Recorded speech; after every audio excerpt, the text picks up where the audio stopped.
Hi friends, Assalamu alaikum. Welcome to Farah Foods and Vlogs. So இன்றைக்கி நம்ம ரம்ஜான் ஸ்பெஷலில் பார்க்க போகிற recipe Arabian pudding or Arabian டெசர்ட்னு சொல்லலாம். இது சூப்பர் ஈஸி அண்ட் சூப்பர் டெலிஷியஸாக இருக்கும். இன்ஸ்டண்ட்டாக பண்ணுற இந்த ரெசிபி எப்படி செய்யலான்னு பார்க்கலாம் வாங்க. பட் அதுக்கு முன்னாடி நீங்கள் என் சேனல் ஃபஸ்ட் டைம் விசிட் பண்ணுறீங்கன்னா சப்ஸ்கிரைப் பண்ணிக்கோங்க இந்த மாதிரி யூனிக் அண்ட் அமேசிங் ரெசிபிஸ்க்காக.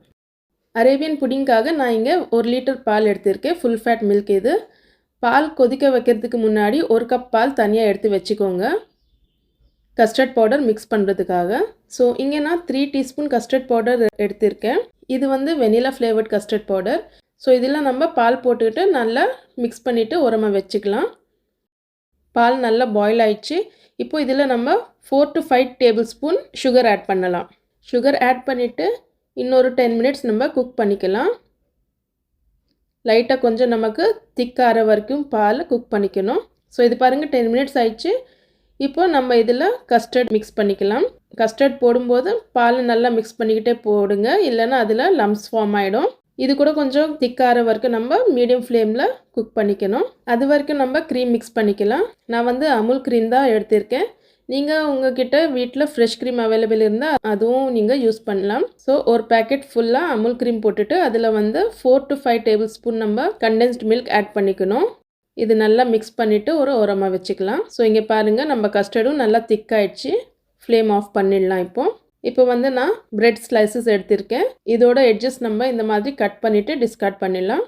ஸோ இப்போ டெசர்ட் அசெம்பிள் பண்ணுறதுக்காக இந்த மாதிரி ஒரு டிஷ் எடுத்துக்கோங்க. ஸ்கொயர் இருந்தாலும் சரி, ரெக்டாங்கிள் இருந்தாலும் சரி.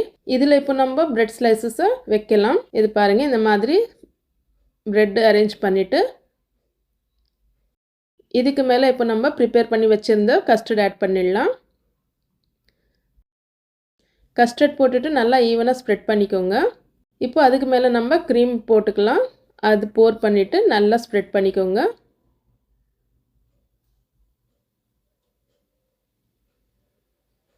அண்ட் தென் அதுக்கு மேலே நம்ம நட்ஸ் ஆட் பண்ணிக்கலாம். சாப்டு நட்ஸ். நான் வந்து முந்திரி, பாதாம், பிஸ்தா எடுத்திருக்கேன். நல்லா சாப் பண்ணிவிட்டு அது போட்டுக்கலாம். ஸோ இப்போ மறுபடி சேம் அதே ப்ராசஸ் நம்ம ரிப்பீட் பண்ணிக்கலாம். செகண்ட் லேயருக்கும் ஃபர்ஸ்ட் பிரெட் ஸ்லைசஸ் வச்சுட்டு அதுக்கு மேலே கஸ்டர்ட் போட்டுக்கோங்க. அதுக்கு மேலே க்ரீம் போட்டுட்டு அண்ட் தென் சாப்டு நட்ஸ் ஆட் பண்ணிக்கோங்க. நான் இங்கே வந்து சாஃப்ரான் யூஸ் பண்ணியிருக்கேன். அது ஆப்ஷனல் தான். உங்கள்கிட்ட அவைலபிள் இருந்தால் ஆட் பண்ணிக்கோங்க, இல்லைனா ஸ்கிப் பண்ணிடலாம். இப்போது இதுக்கு ஒரு கிளிங் ரேப் யூஸ் பண்ணிவிட்டு நம்ம க்ளோஸ் பண்ணிவிட்டு ஒரு 2 hours மினிமம் நம்ம ரெஃப்ரிஜரேட் பண்ணணும். நல்லா சில் ஆகிற வரைக்கும். அப்போ தான் நல்லா செட் ஆகும் இந்த டெசர்ட். ஸோ இது பாருங்கள் 2 hours ஆயிடுச்சு. ஓப்பன் பண்ணி நான் காமிக்கிறேன் உங்களுக்கு. சூப்பராக செட் ஆயிடுச்சு. பாருங்கள், நான் உங்களுக்கு டிஷ் அவுட் பண்ணி காமிக்கிறேன்.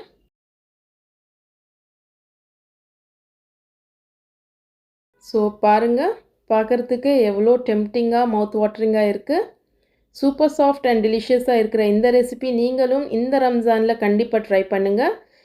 இது இஃப்தார் பார்ட்டிஸ்க்கும் ஒரு பெஸ்ட் டெசர்ட் ரெசிபி. ஸோ கண்டிப்பாக ட்ரை பண்ணுங்கள். ட்ரை பண்ணிவிட்டு எனக்கு உங்கள் ஃபீட்பேக் கொடுங்க. இன்ஷால்லா இன்னொரு அமேசிங்கான ரெசிபியோட அடுத்த வீடியோவில் சந்திக்கலாம். அது வரைக்கும் டேக் கேர். பபாய்.